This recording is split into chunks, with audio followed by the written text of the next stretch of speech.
Миграциялык кырдаалды жакшыртууга багытталган чараларды көрүү тууралуу жарлыктын алкагында Тышкы иштер, Тышкы соода жана инвестициялар министрлиги бир катар иштерди аткарды. Анда негизги 4 багытка басым жасалган. Мигранттардын билимине көңүл буруу, өздөрү жашаган мамлекетте алардын дарыметин, мүмкүнчүлүктөрүн кеңейтүү, алардын укуктарын коргоо жана коопсуз миграциялык чөйрөнү түзүү иштери жүрдү. Программа 2025 жылга чейин ишке ашат. Жыл башынан бери чет мамлекеттердеги элчиликтер менен консулдук кызматтар сыртта жүргөн мекендештердин 100 миңден ашык суроолорун чечкенге жетишти. Укуктук жактан 5 миңдей кайрылуулар болсо, 500гө жакын адам сөөктү мекенге алып кетүү боюнча арыз жазышкан.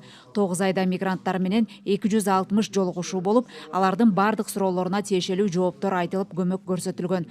Жыл өткөн сайын сыртта жүргөн мекендештердин саны көбөйгөндүктөн быйыл Венгрияда элчилик, Анталияда башкы консулдук жана Чикаго, Нью-Йорк шаарларында консулдук мекемелерди ачуу маселеси чечилди.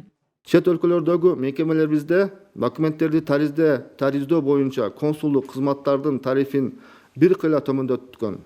Тактап айтканда, консулдук кызматтын түрүнө жараша төмөндө 40%дан 80%га чейин арзандатылган.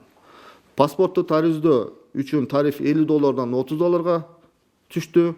Мекенге кайтууга күбөлүк $20 $10, нотариалдык аракет $50 $10, жарандык абал актыларынын жазуулары жаатындагы документтер $30 $10 чейин төмөндөдү.